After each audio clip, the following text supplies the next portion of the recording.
Combination के देखें तो फाइनल स्टेज ये होती है कि ट्रांसफार्मर एक ऐसी युक्ति होती है जो वोल्टेज को कम या ज़्यादा करने का काम भी करती है और साथ में एक स्थान से दूसरे स्थान तक ट्रांसमिट करने का भी काम करती है, स्थानांतरण का भी काम करती है।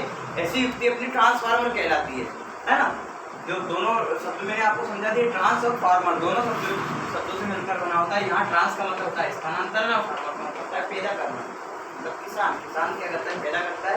तो इसी से हमने इसमें इसको भी किया। तो यहाँ किसको पैदा करेगा, वोल्टेज को।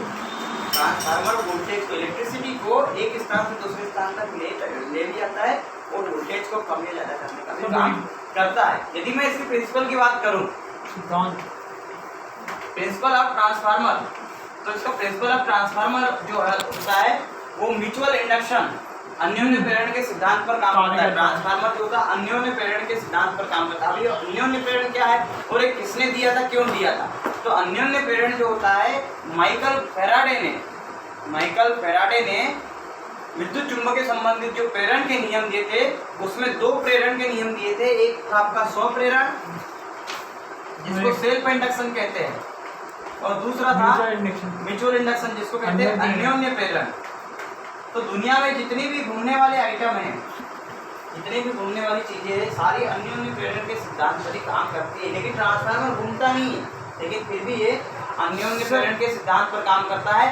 केवल एक ऐसा ट्रांसफार्मर दुनिया में, ऐसा ट्रांसफार्मर एक ही ट्रांसफार्मर है जो स्व प्रेरण के सिद्धांत पर काम करता है, वो है ऑटो ट्रांसफार्मर।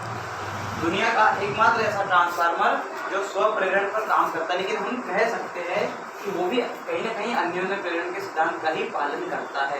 तो इस तरीके से यदि हम प्रिंसिपल देखें तो ट्रांसफार्मर का सिद्धांत ये कहता है कि जब किसी एक कुंडली में विद्युत धारा प्रवाहित की जाए तो उसके पास में रखी हुई दूसरी कुंडली में इलेक्ट्रोमोटिव फोर्स उत्पन्न होता है और धारा बहने लगती है। यही विद्युत चुंबकीय प्रेरण से संबंधित अन्योन्य प्रेरण का सिद्धांत है। कहने का मतलब, यदि मैंने एक प्राइमरी कॉइल रखा हूँ और प्राइमरी कॉइल में मैं करंट फ्लो करता हूँ, तो प्राइमरी कॉइल में जो आसपास इलेक्ट्रोमोटिव फोर्स बनता है, इस इलेक्ट्रोमोटिव फोर्स को मैं मतलब ये इसी कॉइल में बन रहा है, तो इस इलेक्ट्रोमोटिव फोर्स के कारण इसमें जो करंट फ्लो हो रहा है उसे हम स्वप्रेरण कहेंगे। लेकिन यदि इसके इलेक्ट्रोमोटिव फोर्स के संपर्क में यदि मैं कोई दूसरी कुंडली रख दूं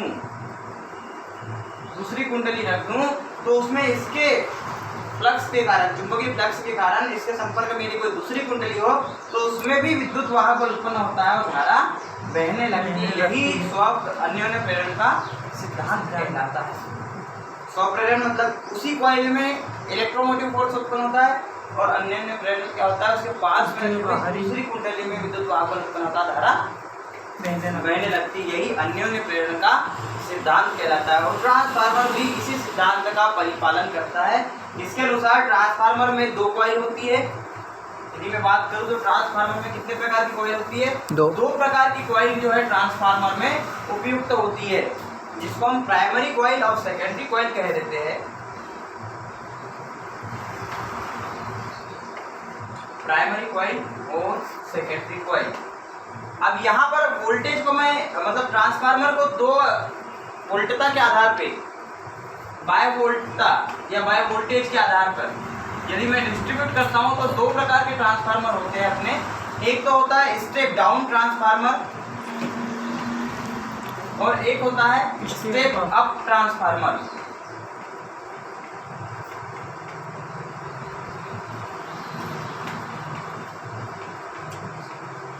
स्टेप डाउन ट्रांसफार्मर क्या करता है, इसकी प्राइमरी कॉइल, सीधी सी बात है, यदि कोई तार मोटा है तो 100% उसमें कम टर्न है।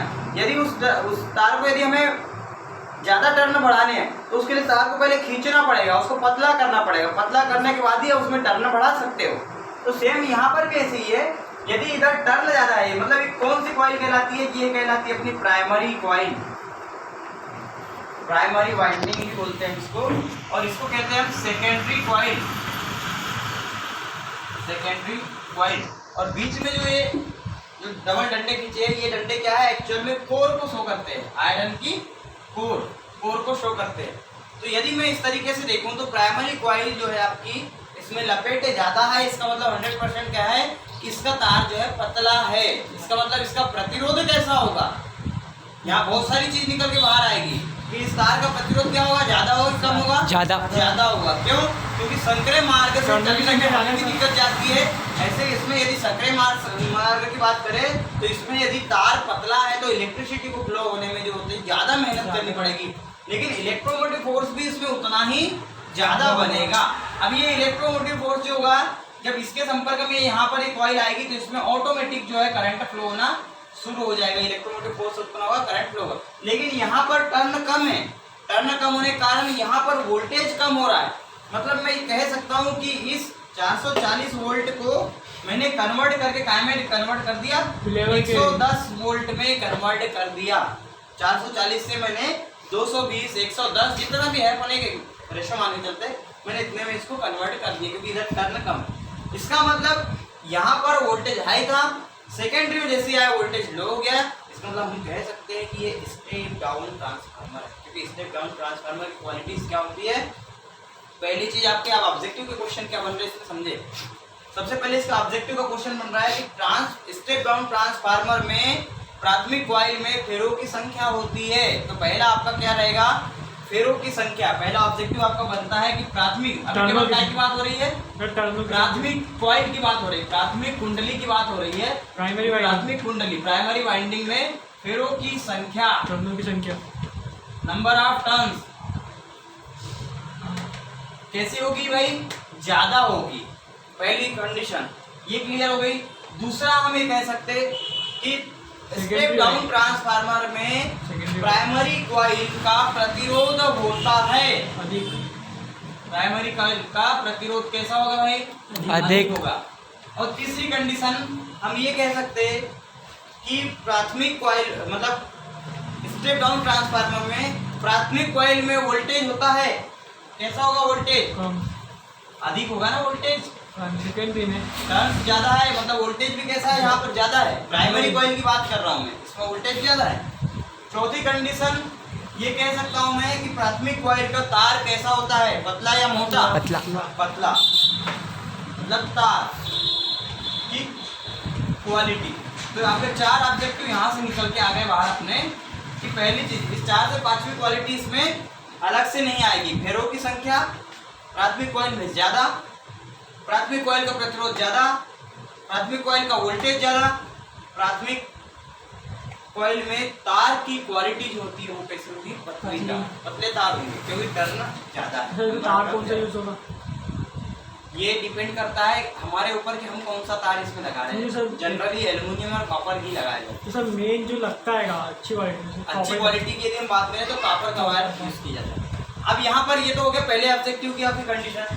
दूसरे यदि मैं द्वितीय कुंडली में बात करूँ तो द्वितीय कुंडली में भी सेम कंडीशन यही रहेगी, लेकिन ये इससे कैसी रहेगी, अपोजिट। द्वितीय कुंडली